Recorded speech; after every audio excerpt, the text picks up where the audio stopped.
talk a bit about the moving parts there in the convertible note.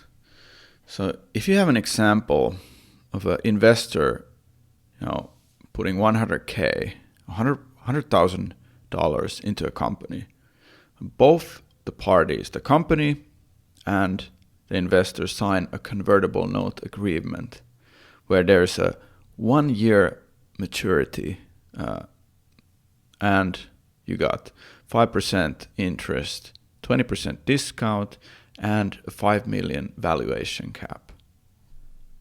So what does this mean? Well, going into an example of what happens later. So 6 months down the line, the company does an equity round where shares are created for 1 million at a $5 million pre-money valuation, which is how much the company is worth when the investment happens. And looking at what happens then to the convertible note, well, that gets converted into shares in the company. So the investor there who did the note, they're going to get a 20% discount on the valuation of 5 million. And the share price for the new round, which is $1 million at 5 million pre, the share price would be, let's say, 50 cents. But the note investor gets the shares at 20% discount, which means then their shares will only cost 40 cents. So if you look at the math there, the $1 million equity round, people are getting shares on 50 cents. So they get 2 million shares.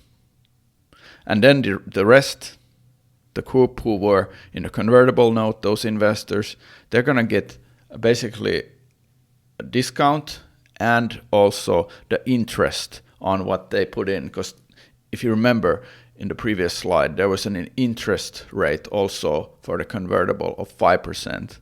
So they get this 5% for the 6 months, which then is $102,500 divided by the share price, meaning that they get 256,250 shares.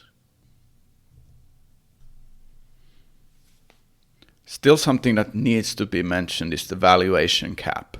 So there was a valuation cap of 5 million, which means in this example case that basically if the price round would have happened above 5 million valuation, then the investors who came in with the note would have gotten a really good discount.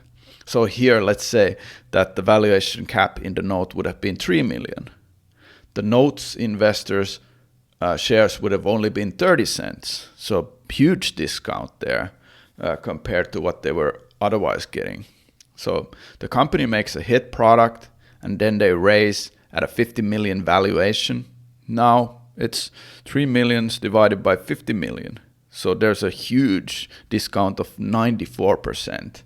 So these notes, if you think about it, the note looks at which of the discounts is more favorable for the investor. Is it the percentage discount or the valuation cap when the price round happens?